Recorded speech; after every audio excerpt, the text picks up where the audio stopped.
Bien, primeramente antes de iniciar, un agradecimiento a los organizadores del evento, a Conrecit, por darnos esta oportunidad, a la editorial académica Sage Publishing, al equipo de EBSCO por hacer mi venida a platicarles un rato posible. Y vamos a ver esta conferencia del día de hoy, cómo publicar en una revista científica del área de ciencias sociales. ¿Quién de ustedes desea publicar? ¿Quién de ustedes ha publicado? Ok, diría que más o menos un 70-30, un 60-40, por ahí oscila, ¿no? ¿Sí? Igualmente, si publicamos, deseamos seguir publicando, ¿verdad? Bien, vamos a empezar. Y voy a hablarles un poquito de la editorial Sage. La editorial Sage es la quinta editorial académica, científica más grande, pero es más pequeña de las que llamamos las grandes cuatro, ¿verdad? La que sería Elsevier, Wiley, Taylor y Francis y Springer Nature. En Sage hay 548 revistas que cuentan con factor de impacto, por lo tanto están indizadas en el Journal Citation Report, ¿verdad?, de Thomson Reuters. Luego, 386 de esas revistas son de ciencias sociales. Y lo interesante es que en el último año, en el último cálculo del factor de impacto, 61% de las revistas de ciencias sociales de Sage incrementaron su factor de impacto. Eso es, por supuesto, excelente. Por ejemplo, Information Development, que es la revista en la que funciono como parte de la junta editorial, prácticamente duplicó su factor de impacto. Y vamos a ver un par de datos. Vamos a ver un par de datos de Information Development un poco más adelante. Y lo que rescato de aquí es que Sage es lo suficientemente grande para que sea de importancia y lo suficientemente pequeña para cuidar de los autores. Y ya que queremos publicar, preguntémonos, ¿por qué queremos publicar? Y primero, considerar, si ya tenemos un texto más o menos preparado, considerar según el tipo de texto que yo tengo, según su nivel, su extensión, ¿verdad?, su estructura, ¿dónde sería el mejor lugar para publicarlo? ¿Sería en un blog personal, en un blog profesional, un artículo de revista, compartirlo en una ponencia, o incluso tengo lo suficiente para hacer un libro? ¿Sí? Pero vamos a ocuparnos más, en este caso, de los artículos de revista. ¿Y por qué publicamos? Queremos difundir lo que estamos haciendo a la comunidad académica, ¿verdad?, a quienes tienen intereses similares a nosotros. Contribuir al área profesional. Nosotros, pues, pasamos por todo un proceso de formación académica, ¿verdad?, en donde vamos adquiriendo teorías, vamos adquiriendo práctica y practicamos nuestra profesión, ¿verdad?, llevamos la teoría a la práctica. Se trata también de llevar la práctica a la teoría, ¿verdad?, regresándonos a esa generación de conocimiento científico y plasmarlo en una comunicación científica, sea libro, sea artículo, ¿verdad? Y por supuesto para avanzar en la carrera. A quien ya terminó un doctorado seguramente tuvo que publicar antes de graduarse como parte de los requisitos. También es requisito si uno quiere, pues uno es profesor y quiere ascender, ¿no? Quiero ser profesor asociado, quiero ser profesor asistente, entonces tengo que publicar, ir publicando. Si quiero entrar en el SNI, también tengo que publicar, ¿verdad? Y eso también es avanzar en la carrera. Algunas reglas generales. Primeramente, saber que tenemos algo útil que decir y darle la forma en que sea lo suficientemente explícito para comunicar por qué es útil lo que yo estoy diciendo. Encontrar la revista adecuada para decirlo, ¿sí? Porque también vamos a ver, y Sage es un ejemplo de esto, revistas de todas las áreas de las ciencias sociales y que también aceptan distintos tipos de trabajos. El artículo científico, pues, típico, que vamos a ver más adelante, y pues otras contribuciones como comentarios, editoriales, revisiones, comentarios de libros, comentarios de proyectos, ¿verdad? Van a haber distintos tipos de géneros, digamos, científicos, aparte del típico artículo científico. Localizar las directrices específicas para el envío de los artículos y seguirlas. En muchas de estas editoriales grandes, cada revista va a tener su propia página y cada revista puede tener sus normativas, ¿sí? Que pueden variar ligeramente o no, dependiendo de las revistas y dependiendo de la editorial. Y pues lo mínimo que uno tiene que hacer es seguir las normas de la revista en donde uno tiene que publicar. Leer los artículos de la revista que pienso que puede ser la correcta para yo publicar, para antes conocer si publican artículos similares al mío, ¿verdad? Similares en temas, similares en tono, similares en nivel, ¿verdad? Y algo súper importante, una vez que tengo un manuscrito, ya seleccioné una revista y quiero enviarlo a publicar, voy a seleccionar una sola revista a la vez. Es decir, tengo un documento, se lo envío solamente a una revista. Una vez que esa revista evalúe, si me rechazan, puedo enviarlo a otra, pero no puedo enviar el mismo manuscrito a varias revistas a la vez. Pedir a un colega que lea el trabajo antes de enviarlo. Esto puede sonar un poco obvio, pero sí es importante que tengamos una segunda opinión, ¿verdad? Una opinión de un colega que pueda leer más o menos objetivamente mi trabajo y decirme si está bueno, no, tienes que trabajarlo más. Y tomar, por supuesto, toda retroalimentación como constructiva, tratar de no tomarlo como personal. ¿Cómo elegir la revista correcta? Y para esto podemos hacer varias cosas. Podemos considerar las revistas que ya ustedes leen, consultan, citan regularmente. Si ustedes están investigando sobre un tema, ya ustedes pueden ver en la bibliografía de los documentos que consultan en qué revistas están apareciendo más esos documentos o en qué revista apareció el que más me impactó, ¿verdad? O el que más se acercó a mi línea de investigación, ¿sí? Entonces, paso siguiente, ubico esa revista, ¿verdad? ¿Cuáles se centran en la línea de investigación? ¿Cuál es la reputación de la editorial? ¿Quién es el editor de la revista? ¿Quién está en la junta editorial? ¿Qué tan internacional es su alcance? Y creo que me faltó un cachito ahí que dice ¿conoces a alguien que haya publicado en esa revista? Porque nada mejor que alguien más que me comparta su experiencia de ya haber publicado en una revista en donde yo quiero ya aparecer también. Una vez que tenga una lista de finalistas, digamos, de revistas candidatas para mi artículo, revisar bien cuáles son sus objetivos, alcance, áreas temáticas y todo esto yo lo voy a encontrar en la página respectiva de cada revista para ver qué tal se ajusta al documento que yo quiero enviar. ¿Son miembros de algún comité de ética? A nivel internacional, muchas revistas son miembros de COPE, el Comité de Ética en Publicación. ¿Cuál es su factor de impacto? Ya hemos escuchado factor de impacto y seguramente lo escuchamos prácticamente todos los días, ¿verdad? Es uno de los elementos pues, que yo puedo tomar en consideración, sobre todo si quiero avanzar en la carrera, ya debo ir buscando estas revistas.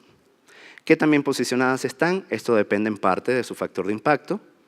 ¿Cuál es su política de acceso abierto? Que yo puedo querer publicar en el circuito editorial, digamos, comercial, y luego también me gustaría ampliar la posibilidad de acceso, ¿verdad? Y hay revistas comerciales que me lo van a permitir hacer. Ya vamos a hablar un poquito sobre eso. ¿Cuánto tarda el proceso del envío a la publicación?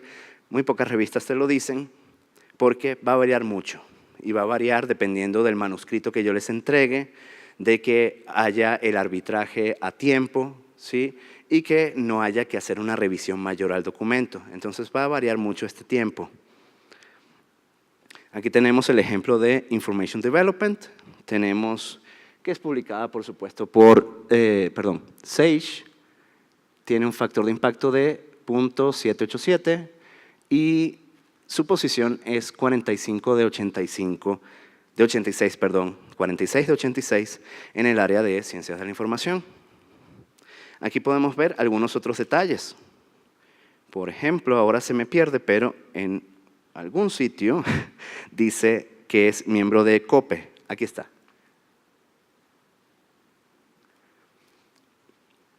Ahí me dice también la antigüedad de la revista, se publica desde hace un poco más de 30 años, desde el año 85, y tengo ya toda la información como autor, cuál es la junta editorial, cómo debo entregar el manuscrito y todos los aspectos que debo tomar en consideración.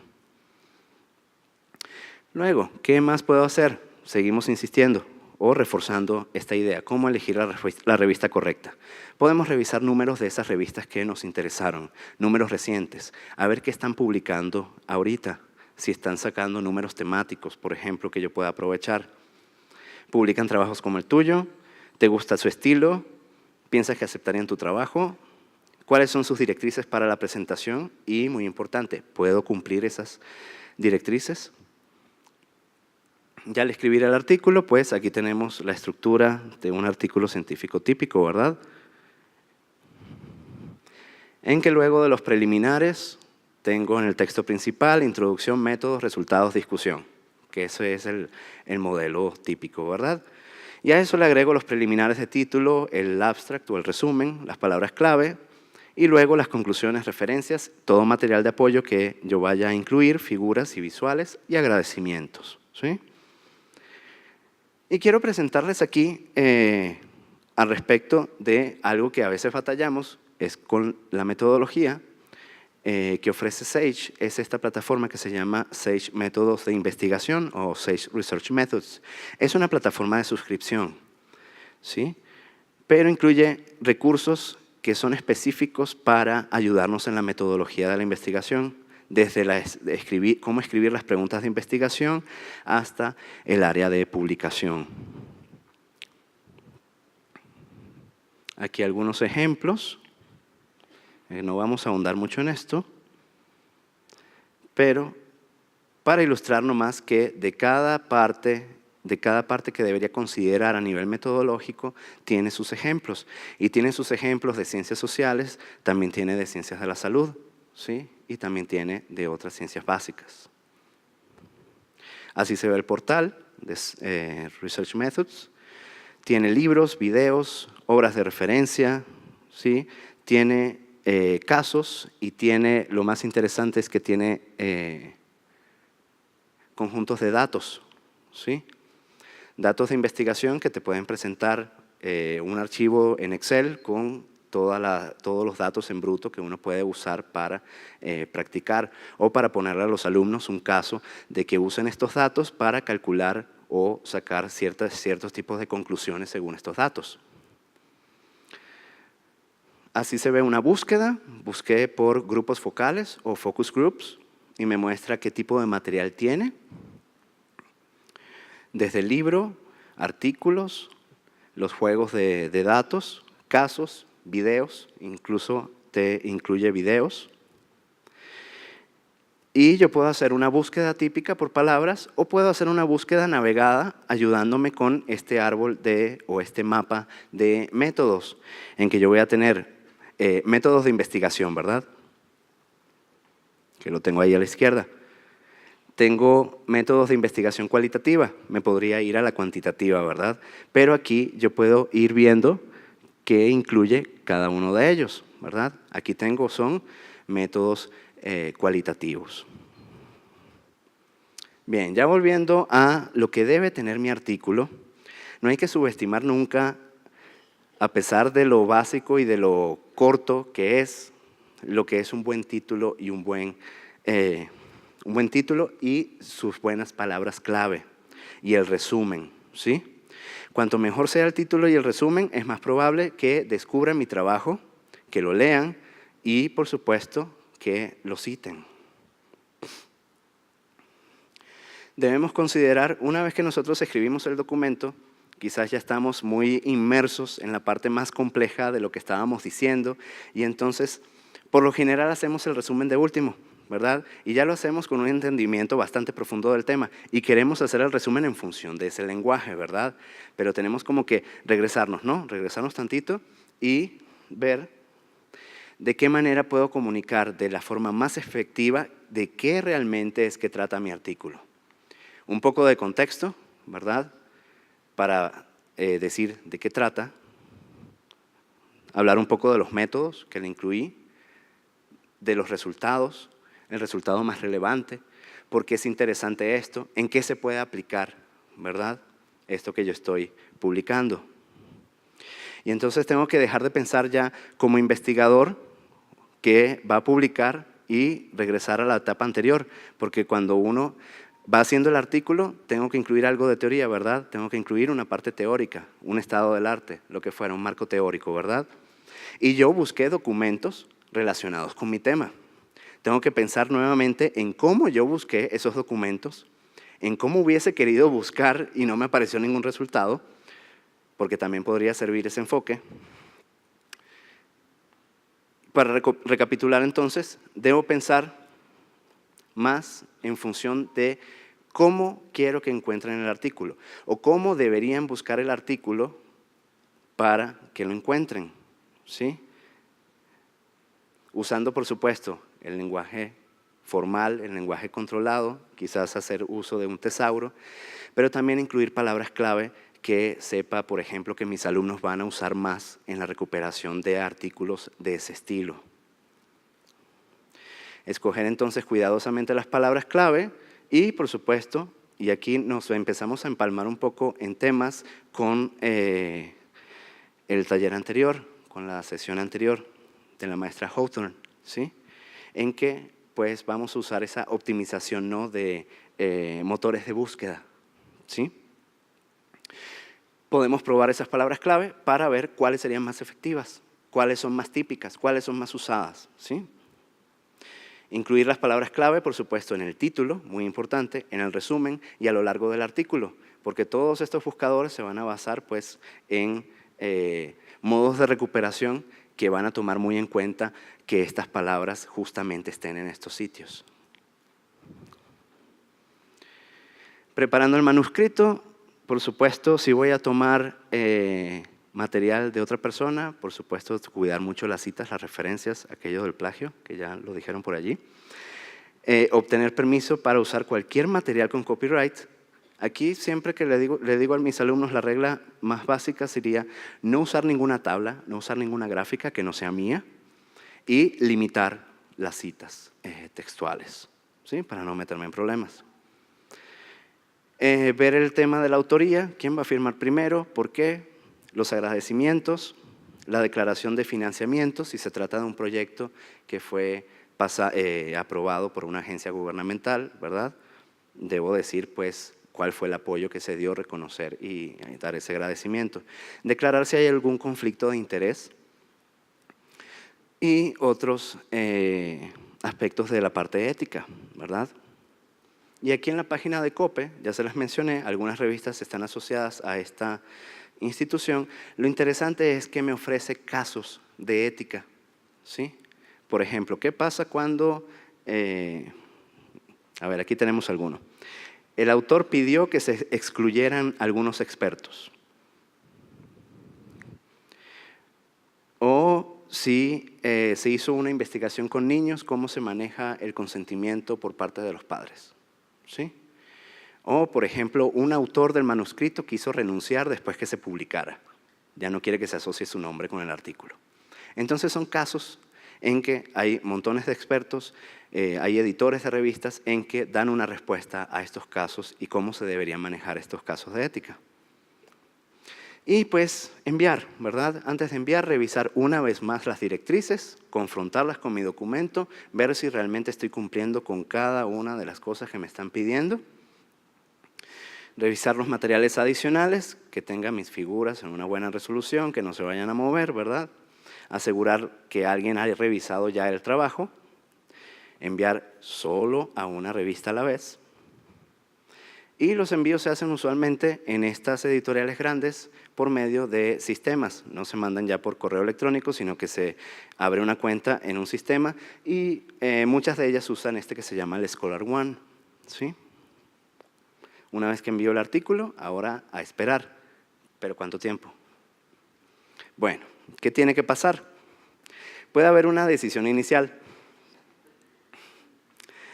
Esa decisión inicial la toma el editor de cada revista, El editor de cada revista va a ver todos los artículos que llegan y puede determinar de una vez si ese artículo vale la pena que siga el proceso de arbitraje o si no tiene el nivel, ya se le dice al autor, no, ya hay un rechazo sin arbitraje. Luego, si hay arbitraje, puede haber 4 posibles decisiones. El rechazo, aceptar con cambios mayores en que los árbitros determinaron que el documento no está mal, pero hay que hacerle algunos cambios importantes para que sea aceptable. Luego, aceptar con cambios menores sería otra opción. Y la de aceptar y publicar. Entonces, esto es el proceso de arbitraje por pares y lo hacen por lo menos 2 expertos en el área de la que trata cada artículo, ¿verdad? Y asignada por el editor de cada revista. Los árbitros van a escribir sus recomendaciones, se la envían al editor, el editor se lo envía al autor y allí, dependiendo de la decisión, pues se ve si se requiere seguir trabajando en el documento o si ya está lo suficientemente bien o si está demasiado mal, ¿verdad? Visto de otra manera, enviamos el manuscrito, ¿verdad? Los autores envían todo su conjunto de manuscritos, el editor va a revisar y si aprueba que haya un arbitraje, lo hay, revisan los árbitros, por lo menos 2, dijimos. El editor va a enviar esa decisión de los árbitros a los autores, íntegramente los comentarios, sobre todo si requiere mejoras. Y si requiere mejoras, el autor va a tener que hacer una nueva versión del documento en donde solucione todos los problemas o responda a los árbitros porque no está siguiendo una indicación particular, ¿verdad? También uno puede defender una posición con respecto a algo que uno no quiera cambiar y que el árbitro haya sugerido que sí. Pero claro, hay que dar buenos argumentos para defenderla. Ya que el artículo pasa, se crea la versión editorial, ¿sí? Que ya aparece con el logotipo de la editorial, la paginación, el número DOI y todos los demás aspectos. Y ya, se publica. En línea, impreso, como aplique. Este es el proceso, nuevamente. Fíjense que en el arbitraje puede pasar directamente a la aceptación o puede pasar a un reenvío. Y si el artículo tiene bastantes problemas, pero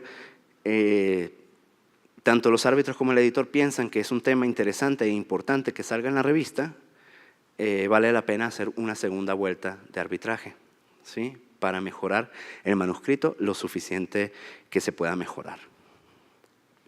Manejando las revisiones, yo soy autor, voy a recibir comentarios de árbitros, comentarios del editor, la leo cuidadosamente, sigo los tiempos solicitados al pie de la letra, ¿no?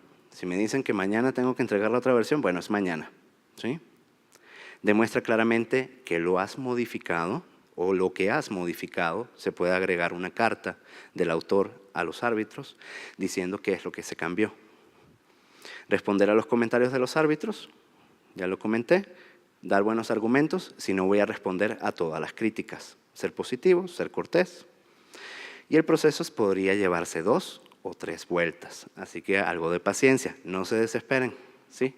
Porque vale la pena la recompensa, ¿verdad? ¿Por qué se rechazan los artículos? Básicamente, los árbitros pueden creer que o pueden no estar convencidos que sea un buen aporte. Los métodos puede que no tengan la solidez necesaria esperada en la revista. Y aquí aplica un criterio para investigaciones cuantitativas y otro para cualitativas. Si no hay suficientes observaciones y pruebas de validez en la investigación cuantitativa, puede rechazarse. Si hay poca transparencia en metodología cualitativa, también podría rechazarse. Y algunas secciones específicas que pueden ser débiles y que suelen traer el rechazo de los documentos son estas: la metodología, los instrumentos, sobre todo a nivel de diseño de instrumentos, la parte de análisis, en que yo ya tomo los datos que recabé con los instrumentos y paso a ese análisis. Puede ser que el análisis no sea satisfactorio, que no sea a suficiente profundidad. La parte de discusión e incluso la conclusión, porque la conclusión no es una generalidad, ¿no? Y luego la redacción deficiente. Y en editoriales grandes que publican toda esta cantidad de revistas en inglés, pues aquí sí es algo que hay de cuidado y tenemos que dedicar un mayor esfuerzo a hacer una buena redacción en inglés. ¿Qué hacer si sale mal? Si no me aceptan el artículo, bueno, mantengan la calma. Lean nuevamente la carta del editor y lo que dijeron los árbitros. Traten de entenderlo totalmente bien. Podemos tratar de retrabajar el artículo de acuerdo a las recomendaciones de los árbitros. Podríamos considerar enviarlo a otra revista, ¿sí? Quizás me fui a una que está en primer cuartil y tiene un factor de impacto de 5. Vamos a tratar con una de 1, a ver qué tal. Con una de otra editorial, ¿sí? Haciendo los cambios que ya me dijeron que hiciera. O escribir otro artículo. Yo preferiría trabajarle, ¿verdad? Todo lo más que se pueda hasta que lo acepten. Bien, ahora, ¿qué hacer si sale bien? Pues celebrar. Y la editorial me va a hacer llegar un acuerdo de publicación. Ese hay que leerlo con sumo cuidado también, ¿sí? Y vamos a ver algunas cosas que trae. El periodo de embargo. Y esto lo voy a dejar en stand-by porque se relaciona con algo que viene más abajo. Las condiciones para reutilizar parte del material, en que te dicen, bueno, puedes usar parte de este documento en tal proporción para nuevas investigaciones, incluso en publicadas por otra editorial. Puede enviarse, me va a decir la licencia, que puedo enviarlo de forma individual a otros colegas, por supuesto, que estén interesados en esta investigación, a alumnos, pero no puedo enviarlo por vías masivas, ¿sí? No lo van a poder poner en una página web, en un repositorio, si la licencia no dice que se puede, ¿sí? Porque yo tengo que estar de acuerdo con la editorial en estos aspectos. Lo que sigue. Me va a decir el acuerdo de licencia si esta revista da la posibilidad de publicar una versión de mi documento en acceso abierto. Y aquí pueden pasar, y espero que no se molesten los colegas del acceso abierto por esta simplificación, pueden pasar 3 cosas con las revistas comerciales. Una, que me digan que no puedo publicar nada de acceso abierto, no puedo publicar una copia de ese documento en acceso abierto. Esa es una. La otra es que la revista apoye el Gold Open Access o la vía dorada, ¿verdad? En ese caso hay que compensar a la editorial con el APC, ¿verdad? Digamos, la cuota de procesamiento de artículo. Esa cuota va a variar de editorial en editorial y de revista en revista. ¿Y qué hace esa cuota? Pues se paga la editorial y ese artículo queda de acceso abierto. La otra y la que más me gusta, la vía verde, en que, dado un periodo de embargo, la editorial me dice, por ejemplo, después de que el artículo tenga 1 año de publicado, ya puedes publicar una versión de acceso abierto, ¿sí? Y Sage tiene unas cuantas revistas en este esquema. Y tengo que prestar atención, pues, y si no lo dice el acuerdo de licencia, preguntar a la editorial cuándo puedo enviar una versión de acceso abierto. Y claro, si quiero compartirlo en acceso abierto, tendría que tomar esta consideración antes de enviar a esa revista en particular. Porque claro, me estoy ateniendo a lo que ya es la normativa específica de la revista. Y considerar sobre todo que los patrocinadores de la investigación que yo puedo estar publicando pueden requerir que yo como autor ponga disponible los artículos en repositorios, ¿sí? Y estas responsabilidades que adquiero como autor al estar financiado pueden no estar en concordancia con lo que espera la editorial. Entonces yo ya tengo que saber desde un principio si esa investigación es financiada, sobre todo con fondos públicos, se supone que todo el mundo debe tener acceso a los resultados de esa investigación. Entonces, si no lo publico directamente en un repositorio, lo publico en una revista que me acepte el acceso abierto. O contemplo el pago del APC como parte del presupuesto de la investigación, ¿verdad? Responsabilidades de la editorial de que se encarga, pues, de mantener sustentables las revistas, de que sigan existiendo, ¿verdad? De mantener su calidad, la del editor, la de sus juntas editoriales, la relevancia en cuanto al desarrollo de su área de especialidad, difundir el contenido y mantener esos valores éticos de investigación y publicación. ¿Qué hacer si sale bien? Regresamos a esta idea. Promover. Porque si yo no llego a ese paso, digamos, publico, la editorial me informa, qué bien, ahora que me citen. Bueno, pero si no hago nada, va a ser prácticamente un milagro, ¿no? Que me citen con tantos millones de artículos que van a salir al año, ¿verdad? Va a ser un milagro que lo encuentren, que lo lean y ni que decir que lo citen, ¿verdad? Entonces yo como autor soy el primero que debo promover, y esto lo dijo la maestra que vino antes que yo. Y aquí yo les tengo varias sugerencias. Una son las acciones inmediatas. El artículo acaba de salir, ¿sí? Y entonces yo aprovecho para registrar y llamo a estas redes de registro, ¿sí? Hago un registro de ese artículo, no lo voy a poner en texto completo, ¿sí? Hago un registro de ese artículo en mi currículum, ¿verdad? Si hay un portal institucional que se encargue de recoger esas referencias de todos los que estamos investigando en la institución, pues pongo ahí la referencia. Lo pongo en mi currículum vitae único de CONACYT, ¿verdad? Ya si quiero también entrar al SNI.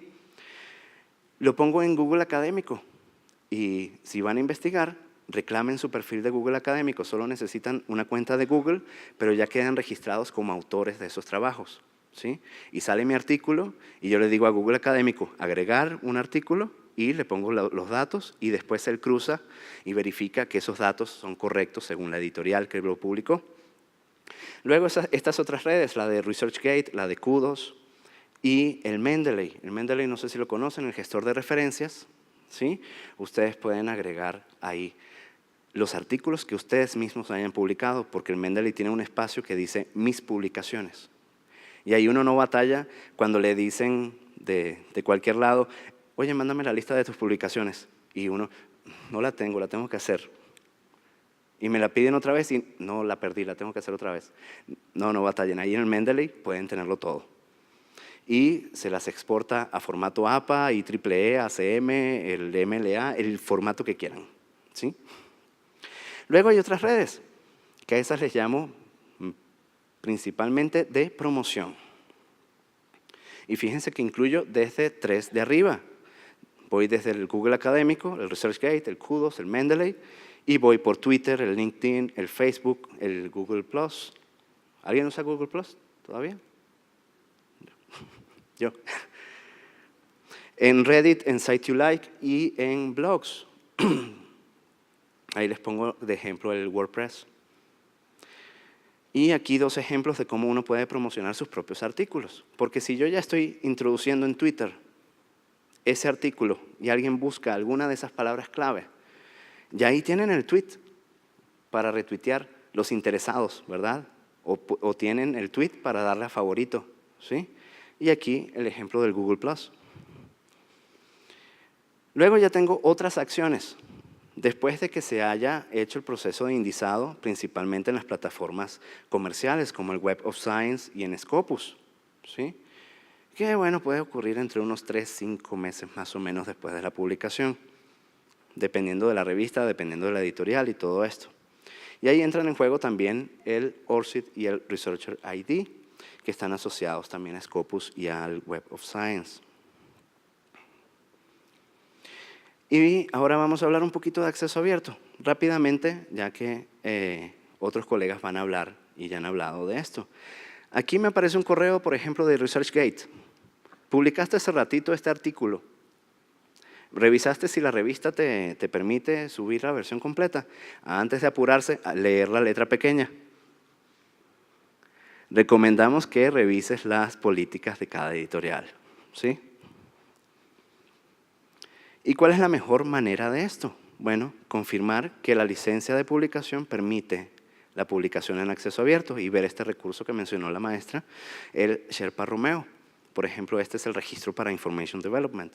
Puedo publicar como autor la preprint, la versión antes de arbitraje, la postprint, después de arbitraje, pero no la versión del editor. Y algo común que voy a encontrar es que no voy a poder publicar la versión del editor, ¿sí? Ya que me dicen que eso está bien, preparo una versión de acceso abierto. Y fíjense que no tiene ningún logo. Esta tenía el logo de Sage. Y ya no sé lo que hice, a ver. Ahí va, desde el comienzo. Ahí tengo el logo de Sage, ¿verdad? Y yo preparo, es esta otra versión, ¿sí? Planita, sin el logo del editor. Por supuesto, la editorial me va a decir, señala dónde está la publicación final. Ahí está, son esas ligas. Ya una vez que está listo el periodo de embargo, pues subo este documento. Y muchas editoriales me van a decir, súbelo solo a un sitio, ¿sí? Y yo prefiero depositarlo, en mi caso, en ELIS, el Repositorio Mundial de Ciencias de la Información, en lugar de ponerlo en una red comercial, aunque no tenga costo, pues es comercial, es la de ResearchGate. Prefiero publicarlo en un repositorio, ¿sí? Lo archivo en el repositorio. Y como les dije, la licencia puede no permitir publicar en varios sitios, pero yo puedo publicar en varios sitios el título, el autor, las palabras clave y el abstract, ¿sí? Porque eso está libre en todos lados.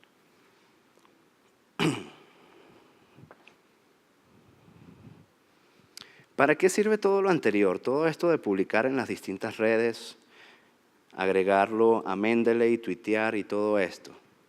Bueno, nosotros tenemos que la forma de evaluar la atención académica de los artículos tradicionalmente son las métricas de la bibliometría, ¿verdad? O la cienciometría, ¿sí? Factor de impacto, el conteo de citas, el índice Hirsch y el número de publicaciones, ¿sí? Y un problema principal con el factor de impacto es que me habla más de la revista que de mi artículo, ¿sí? Sí, yo publiqué en una revista que tiene el factor de impacto 10. Pero eso habla de que en esa revista se publicaron X cantidad de artículos que fueron muy populares, que se citaron mucho. Pero eso no tiene que ver con mi artículo, tiene que ver con el artículo de otra persona, de otras personas, ¿sí? Y por eso surgen estas métricas alternativas que lo que tratan es de asignar un puntaje a la atención que generan los artículos científicos, ¿sí? Y tenemos varias. Y miden esa atención por el compartir documentos académicos en distintas redes. Ayudan a entender la recepción que está teniendo una investigación particular en las redes y cómo la están usando. Si se están publicando derivados, productos derivados en blogs, si se están publicando referencias en Wikipedia, por ejemplo. Tenemos, por ejemplo, el caso de Altmetric, que presenta la puntuación en una especie de dona, ¿no? Permite visualizar cuáles son las fuentes que discuten un documento, cada fuente va a usar un color, y les comento que lo que más vale, o de lo que más vale en Altmetric, que vale 3 puntos, es una mención en Wikipedia, ¿sí? Un tweet, si no me equivoco, vale medio punto. Una entrada en un blog vale 1 punto, pero una mención en Wikipedia, 3 puntos. Y esto es un producto comercial de la gente de Altmetric, que es el Explorer. Aquí uno puede buscar, así como si fuera el Web of Science, ¿sí? Uno puede buscar documentos, autores, instituciones y ver cuáles son las métricas asociadas. Aquí voy a tener siempre los más recientes, ¿sí? Siempre los más recientes. Y cosa rara, voy a encontrar casi siempre ¿no? Nature, ¿verdad? Lancet, ¿sí? Todas estas publicaciones de alto impacto. Puedo buscar los autores, ¿verdad? En ciencias sociales no se esperen tener estos números. No se me desanimen si no les sale un 7.800 a sus artículos, ¿sí? Todo esto son ciencias naturales, ciencias médicas. Y se preguntarán, si esto es una plataforma comercial, ¿cómo hago para obtener estas métricas de cualquier documento y, por supuesto, de alguno mío? Altmetric da una opción gratuita. Ellos desarrollaron este pequeño plugin para los navegadores, que yo sepa funciona con con Firefox y Chrome. Uno nomás va a la página y jala este botón a la parte de la barra de herramientas del navegador. ¿Y qué es lo que hace? Yo voy a ubicar artículos en sus páginas oficiales, ¿sí? Y le doy un clic al botoncito que acabo de instalar y me va a decir, este artículo tiene tanta puntuación, ¿sí? Y eso me sirve para darle seguimiento a las puntuaciones que van a tener mis artículos sin tener acceso al producto comercial del Explorer, ¿verdad? Aquí una aclaratoria, si no funciona, porque todavía está en desarrollo, ¿verdad? Deben seleccionar con el mouse el DOI del documento o el identificador de PubMed, ¿sí? Que sería el alternativo, y le dan al botón de nuevo. Aquí tenemos una prueba, entro en una revista de Sage, aquí un artículo bien curioso, nunca adivinarías quién escribió eso. 78 autores sorpresivos en publicaciones de psicología, los invito a buscarlo. Entonces yo instalé mi botón y le di un clic y me dice, ese artículo tiene 71 puntos en Altmetric. Fue reseñado por 2 medios, aparecen 2 blogs, lo tuitearon 48 personas, salen 4 páginas de Facebook, mencionado por un post de Google+. Y hacer clic para más detalles. Aquí tenemos otra alternativa que están ofreciendo los compañeros de EBSCO, que es el de Plum. Y algo de lo más interesante que tiene Plum, que no tiene Altmetric, es la métrica de uso, ¿sí? Me va a decir los clics, descargas, visitas y los ejemplares en biblioteca que hay de un documento particular. Eso es súper interesante. Las reproducciones también. Aquí me disculpan, sé que se descuadró un poquito la presentación. Capturas, si se capturó en favoritos, si se reutilizó, si se agregaron suscriptores. Las menciones en blogs, comentarios, reseñas, en Wikipedia, lo cuenta como una mención. Y la parte de redes sociales. Y por último, las citas, ya la métrica más, digamos, tradicional. Aquí tenemos un ejemplo de la Universidad de Pittsburgh que tiene su página de Plum abierta, la pueden consultar para que vean qué es lo que mide. Dice, por ejemplo, cuántos investigadores tienen y cuántos documentos hay de cada tipo. Aquí hay un ejemplo de un autor y me dice cuánto lleva de uso de toda su producción, qué tanto se comparte en redes sociales, cuántas capturas, cuántas citas, cuántas menciones. Y yo puedo ir y ver sus artículos. Y en sus artículos me va a indicar cada una de estas submétricas, digamos, y qué puntaje tienen cada una. Y yo podría entrar en un artículo particular y ver cuáles son esas métricas a detalle, ¿verdad?, de ese artículo. Esta es otra manera, una alternativa a la Altmetric. Bien, les tengo una actividad práctica que si gustan la pueden hacer luego que vean la presentación, ¿sí? Yo les puse aquí para los que desean publicar y para los que hayan publicado y desean promocionar. Para los que desean publicar, recomendarles que entren a Sage y que busquen una revista en su área e identifiquen cuáles son los retos según las directrices para enviar un artículo. Para los que hayan publicado, lo que les dejaría de tarea es que instalen el botón de Altmetric y consulten la página de un artículo que hayan publicado, ¿sí? Van a la página, por ejemplo, publicaron un artículo en una revista de Sage. Ustedes van a la página oficial del artículo, hacen clic en el botón y les va a decir Altmetric cuál es la puntuación, ¿verdad? Bueno, compartan el documento usando su DOI, en Google+, en Twitter, en Facebook, en donde gusten, las redes que dijimos, y después tratan de buscar nuevamente la puntuación de Altmetric y me dicen si subió. Aquí en esta página van a encontrar una pizarra en donde me podrían poner sus comentarios. ¿Dónde pueden encontrar más ayuda? Aquí hay algunos recursos adicionales. ¿Le tomaron foto a la otra? ¿No? Vamos a regresarle.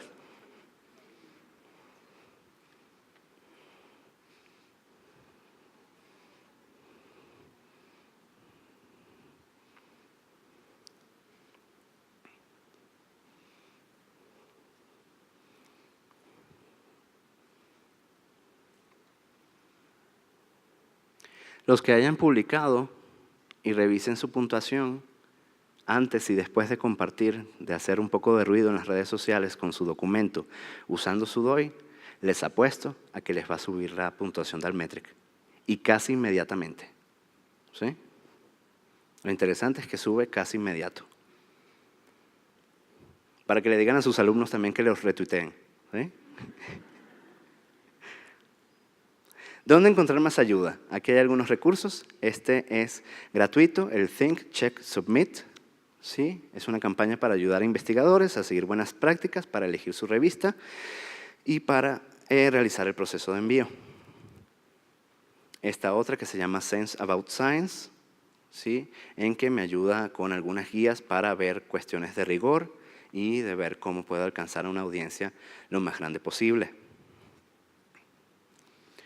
Luego, Sage ofrece el portal de autor, en donde hay algunos documentos que me dan algunas guías adicionales. Fíjense, por ejemplo, como las razones más importantes para publicar con Sage, cómo ser publicado, cuáles son los servicios que me puede ofrecer si batallo un poco con el inglés, me pueden dar un apoyo allí. Cuáles son las directrices para los manuscritos, para encontrar el artículo, para promoverlo, etcétera, etcétera. Muchas de las cosas que estábamos comentando aquí, pero con mayor profundidad. Y, por supuesto, la plataforma Sage Method, que está bien buena.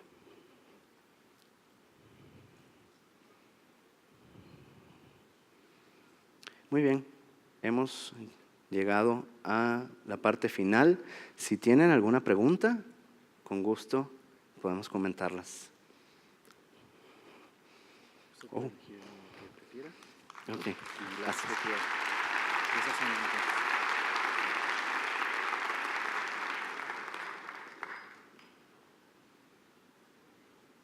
Ok, la primera pregunta dice, si ya está aceptado mi artículo en una revista para ser publicado, ¿es posible y cómo le hago si prefiero que otra revista lo publique?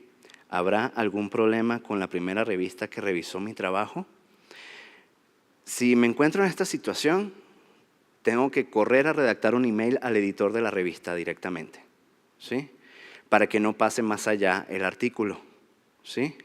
No lo debería hacer, debería tratar de no hacerlo. Si ya me lo aceptaron en una revista, pues que siga su curso, ¿verdad? Pero en cualquier duda, el editor es el que puede tener la última palabra y puede apoyarnos en este tipo de casos, ¿sí? Vamos a ver. Si mi artículo fue aprobado para publicación, pero la revista y la editorial no tiene políticas claras sobre la gestión de datos crudos de investigación, ¿es posible liberar mis datos en repositorios de datos abiertos? Incluso, ¿es plausible depositarlos previo al envío de mi artículo de revisión? Ok, estoy entendiendo que hay una cantidad de datos que se usaron para ese documento. Creo que no puedo dar una respuesta definitiva. Me tendrían que corregir los editores, los representantes de las editoriales que están acá, pero yo creo que sí se puede. De hecho, hace poco trabajé en un artículo que usé datos que estaban en un repositorio de datos abiertos y eso se publicó en la revista Science, ¿sí? Y al mismo tiempo, incluso yo creo que antes de publicarse el documento, se publicaron los datos abiertos en el repositorio y muchos investigadores han usado esos mismos datos, ¿sí? Lo que hay en el acuerdo de publicación de las editoriales, como los entiendo yo, es que uno está de acuerdo con la editorial en la publicación de ese formato documento, ¿sí? No de un conjunto de datos. Lo que sí, los datos hay que hacerlos anónimos y todo lo demás que haya que, las consideraciones éticas, ¿verdad? No voy a poner información que pueda identificar a mis sujetos y todo lo demás, ¿sí? Yo creo que sí se puede hacer esto, pero nuevamente es algo que hay que discutir con el editor de la revista.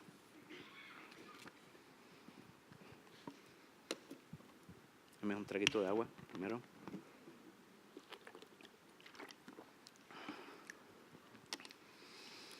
Además de incluir palabras claves en el título, ¿cómo podemos realizar un buen título llamativo? Otros tips. Ok. Un título no muy largo. No muy largo, bueno, ¿cuánto es largo, no? Yo diría menos de 20 palabras, idealmente 15, ¿sí? Podría ser de 10. Usar las palabras más importantes en, por ejemplo, incluirle un verbo ¿qué fue lo que hice yo en el documento? Hice una exploración, hice un análisis, hice una síntesis, ¿sí?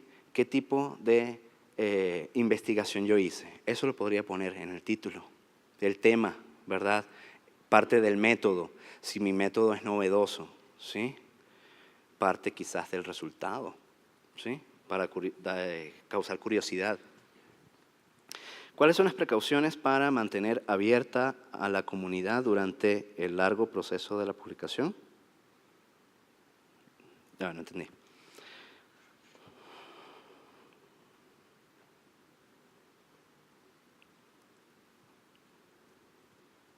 Esta no la entendí, si me la quieren repetir.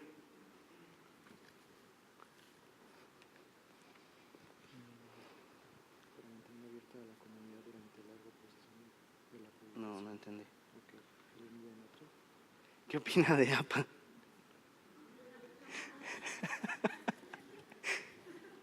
Muy bien. Information Development es una revista que no usa APA. ¿Sí? Y me gusta bastante usar la adaptación de Harvard que usa Sage, ¿sí? Pero, por supuesto, APA tiene mucho impacto en las ciencias sociales, ¿sí? Uno, pues, no va a escapar de algunos estilos. Y si yo quiero publicar en otra revista y resulta que, pues, la revista solo acepta en APA, pues APA será, ¿sí?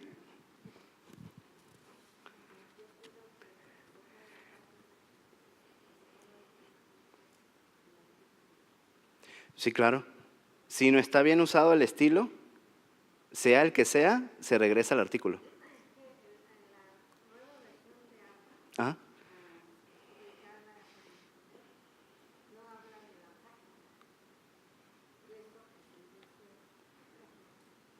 Ya.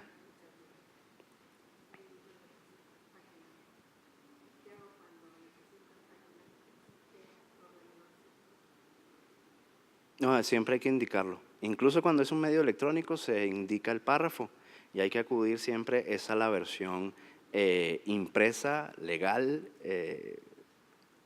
certificada de APA, ¿no? En español, la publicada por Manual Moderno, ¿no? ¿Qué hiciste para mejorar el factor de impacto de Information Development? Yo creo que yo no fui culpable.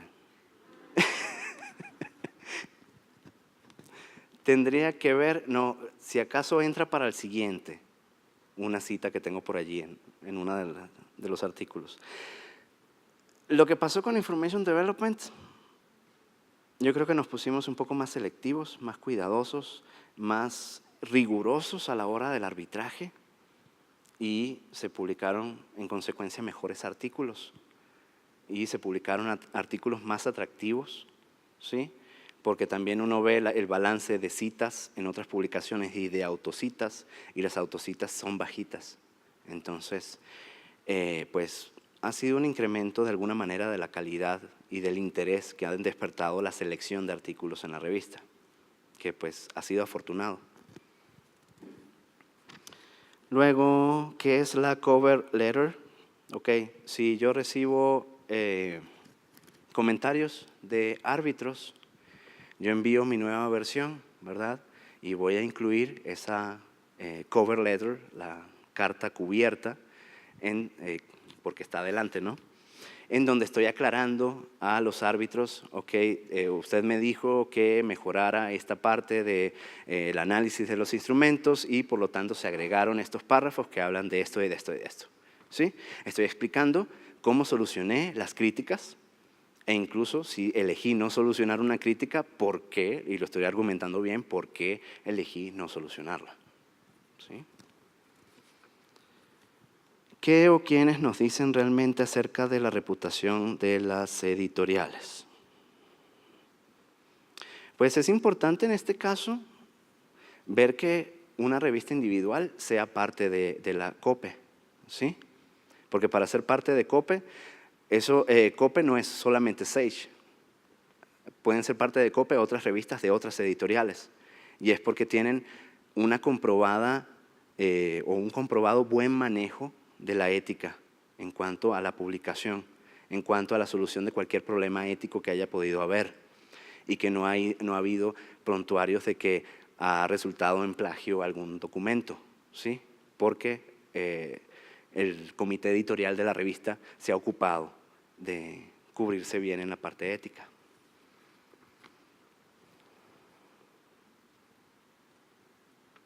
Ok, termine con estas. ¿Alguien más? ¿Sí?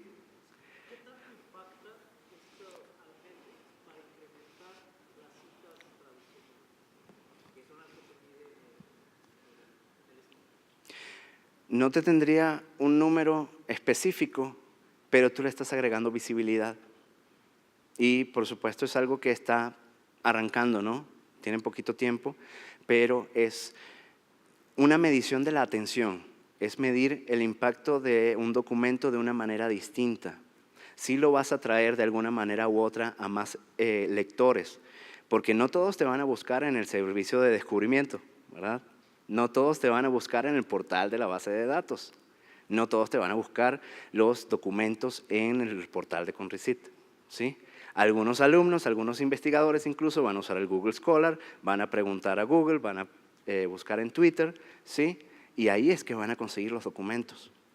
Entonces, estoy dando una vía adicional, ¿sí? De recuperación de visibilidad al documento.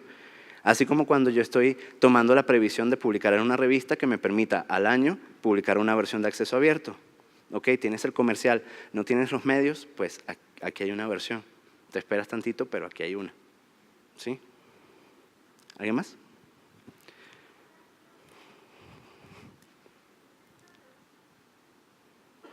¿A capela o con micrófono? Sí.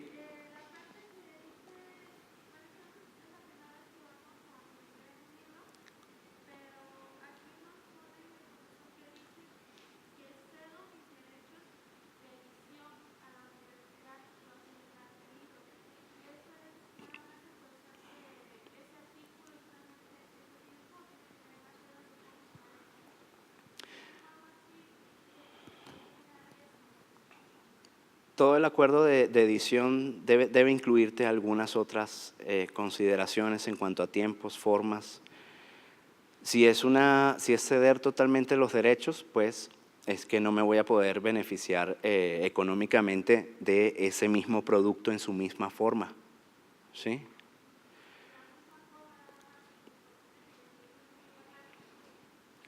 La propiedad intelectual siempre va a ser tuya, las ideas y cualquier derivado que tú puedas sacar de allí.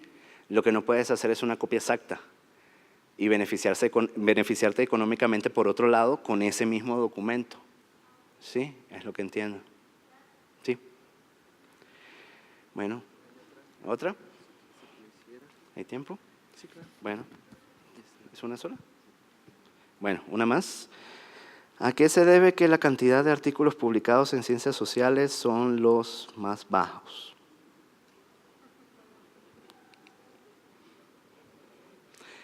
Yo tenía todo un discurso de introducción que creo que lo pude haber dicho, porque nos sobró tiempo, en que pues los científicos sociales a veces somos muy de leer, ¿verdad?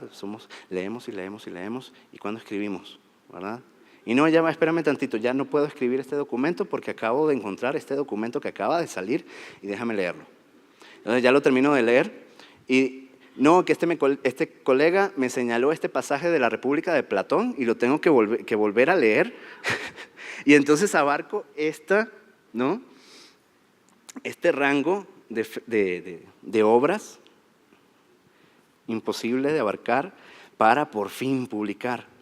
Y si de alguna manera u otra batallamos quizás más porque no hacemos algo, no estamos midiendo aparatos, estamos estudiando personas, estamos estudiando fenómenos sociales y pues quizás cuesta un poquito llevarlo al papel. Y también yo creo que hay un poco de ese, no quisiera decir miedo, sino quizás reserva, subestimarnos de que no podemos, sino que, bueno, a escribir y aventarnos, ¿no? No vamos tampoco a irnos a una revista de factor de impacto 5, ¿verdad? Vamos a empezar por una nacional, ¿sí? Luego vamos subiendo la escalerita, ¿no? Vamos agarrando confianza, vamos puliendo estilo, ¿sí? vamos publicando cosas más y más interesantes, pero de a poquito, ¿sí? No es que yo pienso que voy a publicar el mejor artículo de la historia de las ciencias sociales y estoy 20 años haciéndolo. No, no, no. Pero un tantito, vamos a desarrollar, no sé, esta primera sección y nos tomamos 1 año, 6 meses, ¿no? Porque ya con la competitividad que hay, en que tenemos que competir con 8 millones de investigadores, con 2,5 millones de artículos al año, pues ustedes me dirán si escribo un artículo cada 10 años, ¿cuándo me van a citar? ¿Cuándo me van a leer? ¿Sí?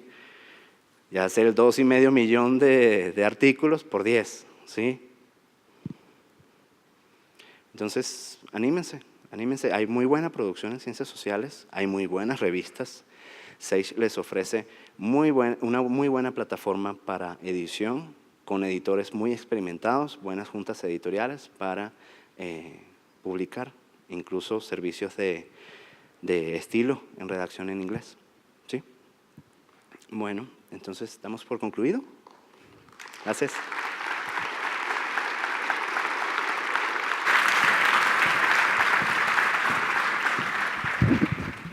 Agradecemos al doctor Juan Daniel Machín Mastro Mateo y hacemos entrega de un reconocimiento y un regalo por parte de la universidad.